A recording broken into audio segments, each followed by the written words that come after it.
Have you ever felt judged by a complete stranger whose opinion was meaningless to your life, but it stuck with you anyway? And are all of us, no matter how much we try to avoid it, secretly that person? I'm Jared, and today we'll unpack what one tiny, pointless comment reveals about the hidden rules our brain still follows from our cave days. And once we understand it, we can stop letting strangers get into our heads and become less likely to do the same to others. Recently, I shared this photo of my parents' 40th anniversary dinner in a cruise video, and I received this comment that my dad and I have no clue about formalwear. While I was initially surprised and even needing to figure out which picture they were referring to, my first reaction was to pull up the dress code and defend us. The policy was tuxedo, dark suit, or dinner jacket with slacks, so we were fine. Having been on a number of cruises, from booze cruises to ultra luxury, I've seldom seen anyone rejected from a venue just because of what they were wearing. And I can only imagine what the passenger outrage would be if a Blake Morgan were there, evaluating every prospective patron with a thumbs up, thumbs down to grant access to the dining room. Plus, it's tough to tell from the original photo, but I'm in a freaking tux. So yeah, Blake had his opinion, and I'm wasting mental energy on it. But why do I care? I was stuck reflecting on the judgment within the none of the men have any clue about formalwear. Why did he feel the need to post this? And then why am I letting it get to me? Little judgments like this happen all over the internet and even in real life with increasing frequency. The motivation behind this comment applies to much more meaningful stuff than my lack of fashion sense. So what can we do about it? If we're on the receiving end of such comments, how should we handle them, both in terms of whether we respond and how do we deal with them internally? And even more impactfully, are there times when I'm Blake? There's a saying in Stoicism from Epictetus: it's not things that upset us, but our judgment about things. How much does the choice of someone else's attire impact your dining experience? Is it their existence that bothers us, or our emotional response? Someone subtly violating the dress code isn't inherently destructive, and it's on us if we let it ruin our experience. If Blake can't eat because someone's wearing a Tuesday office suit across the dining room, that's on him. As I thought more about this, I realized I'm not immune. My wife and I enjoy adults-only all-inclusives. The brand we prefer has an evening dress code for many of the restaurants: long pants, collared shirt, closed-toed shoes. As I'm sure you'd never guess, I'm a rule follower, and I never want anything about my choice of clothing to disrupt our experience, so that's what I wear. But I've consistently seen guys in shorts, flip-flops, and t-shirts dining because, frankly, most resorts don't want the hassle of rejecting someone from a restaurant. Yet, my rule followerness gives me a momentary emotional tingle at their policy violation. And every time I feel that now, I'm like, you idiot, so what? Just shut up and enjoy your margarita. But the dress code comment was about something else. It was less about the rules and more about someone's need to assert them, and more so, his perceived superiority regarding those rules. And that says more about him than it does about my dad or me. So how much do other people really notice what you're wearing? In one of my favorite movies of all time, The Shawshank Redemption, Red made this exact observation. I mean, seriously, how often do you really look at a man's shoes? Often, we give people much more credit for focusing on us than what actually happens. It's called the spotlight effect. We falsely think that just because we're aware of something, that everyone else is obviously fixated on that tiny mustard stain or our mismatched socks. In reality, no one cares. They're all too busy with whatever insecurity they have, hoping no one notices, also 100% confident that everyone is staring at them. Once you realize the spotlight effect, it's freeing. You stop caring so much. You live your life. In other people's plays, you're not the star. You're more like tree number 8. Personally, I'm fine wearing my Nike SoleSoft sandals in public because they're the most comfortable footwear I own. Aside from one of my friends making fun of me for my shower shoes, no one has ever said anything, and I get to be comfy. Sure, I'm not wearing them to give a seminar or to a place with a dress code, but if I'm just running to the grocery store, so what? Hoodie, sweatshirt, gym shorts, and flip-flops it is. My life is better, and you probably don't care, or if you do notice, you reflect it back on yourself and you feel better that at least you're dressed better than that guy. So see, I'm doing you a service. But the spotlight effect doesn't explain the comment on my dad or my lack of style. There are those who pay attention not because you matter, but because enforcing norms gives them a sense of control or superiority. You might think of it as strong Karen energy defending social norms, but it's more a judgment enforcement reflex. So where does this come from? It's an artifact of our species. We evolved in small tribes where normal enforcement mattered. The world changed much faster over the past 100 years than our biological wiring. And that has consequences.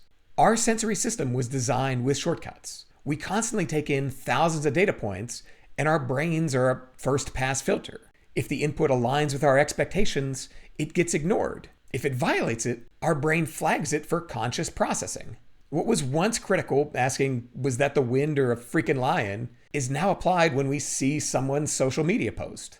We confuse that evaluation for emotion. Like Epictetus' idea, just because it's different doesn't mean it's good or bad. We assign the rating system. And just like our ancestors, we delegate the definition of normal to others, letting them tell us which feelings to associate with which differences. The more homogeneous your experience group, the more regularly you encounter things that violate it, and potentially the stronger your emotional response. All groups of humans naturally set which attributes are acceptable and which are flagged as atypical, often subconsciously. You'll occasionally hear this referred to as in-group favoritism bias. While most people gravitate towards situations where we're part of the in-group, everyone has moments of feeling like an outsider. Often, our out-group experiences increase our awareness of it in others, leading to greater acceptance and understanding, but it takes conscious effort. I've been lucky enough to travel both for business and pleasure, and going somewhere that you're clearly out-group brings this to life. Once, I had to present to government officials in Riyadh, Saudi Arabia on behalf of my American employer. It was just me and one other guy from the US meeting with top officials in the middle of summer. So there we were, the two of us in our dark, formal business suits, going in and out of air conditioning in the middle of the desert, dying in ridiculous heat, while everyone else was wearing their white thobe. And you know what? No one ever said anything to us about our attire. We absolutely stood out everywhere we went, but to them, understanding who we were, our clothing choices made sense. Now, dress code is just one vivid example of a visual norm that's immediately noticeable, but it's just the tip of the iceberg when it comes to this phenomenon. In-group settings extend to much more meaningful things. At a moderate level, this includes stuff like career choice, spending, travel, or even the decision to have children. Our experience, shaped by the people that we choose to associate with, influences what we consider the default to be and what is unexpected. Any violation can trigger the urge to defend our tribe. As I was thinking about the original suit comment, I remembered an earlier post in my comments that showed the same phenomenon. In that video, I joked that my parents were finally getting to visit and spend time with their grandcats.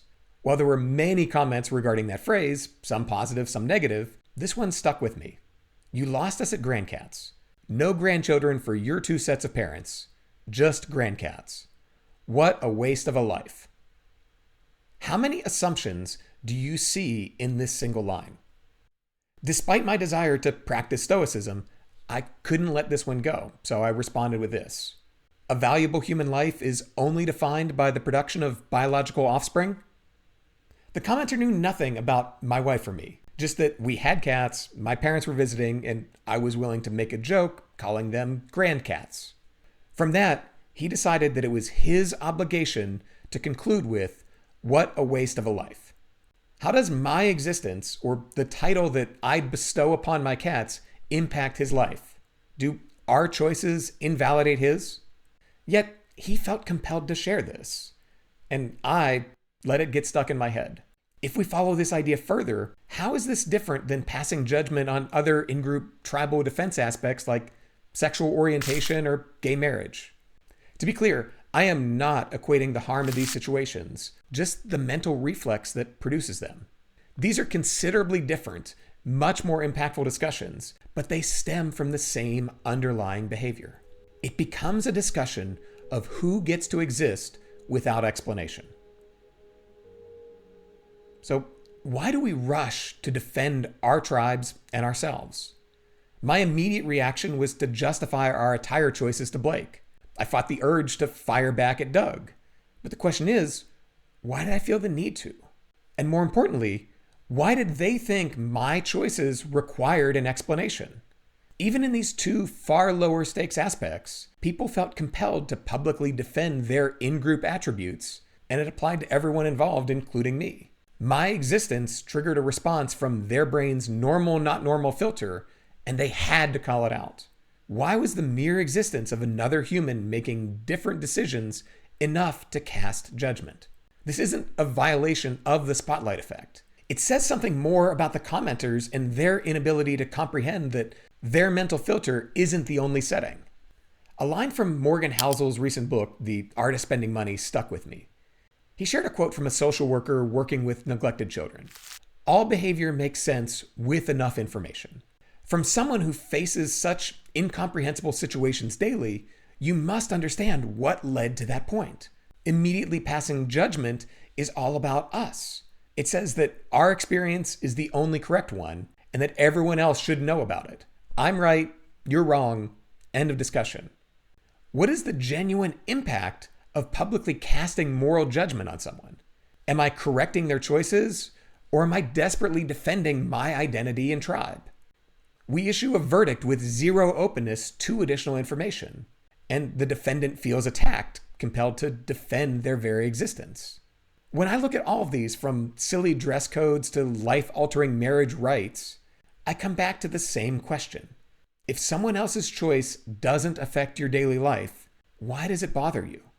We live in an ever-shrinking world. We have unprecedented access to people's lives on the other side of the planet. Our ancestors could have never imagined this, and frankly, our brains aren't built for it. We're stuck with an outdated defense mechanism that filters all incoming information, and it increasingly flashes lion when there's zero actual risk to our tribe or survival. Differences get highlighted, which trigger judgment, which causes anxiety. Unless we have a poster of our favorite Stoic philosopher reminding us of this trap, we risk making our lives worse at our own doing. Nowhere in our programming is there a trigger to seek similarity. We need to fight our brain's passive avoidance of the same and focus on it consciously. And because it's uncomfortable and takes energy, most people never even try. But we can overcome it. We can read, we can travel, we can talk to people unlike ourselves and seek common ground. We can suspend judgment. We can seek to understand and find what unites us. If you spend any time on the internet, it seems like the world is full of Dougs and Blakes. This software runs in all of us, including you and me. It's an obsolete feature that we need to work around. When we judge, that's saying more about us than it does about who we're judging. Discomfort isn't moral authority, but we treat it like it is. Thanks so much for watching, and as always, I'd love to hear your thoughts. If you're willing, what's the most absurd thing that a stranger has judged you for, and what's your advice on dealing with it? Or how do you fight your natural urges to point out differences? And here's your challenge for this week. Catch yourself mid-judgment.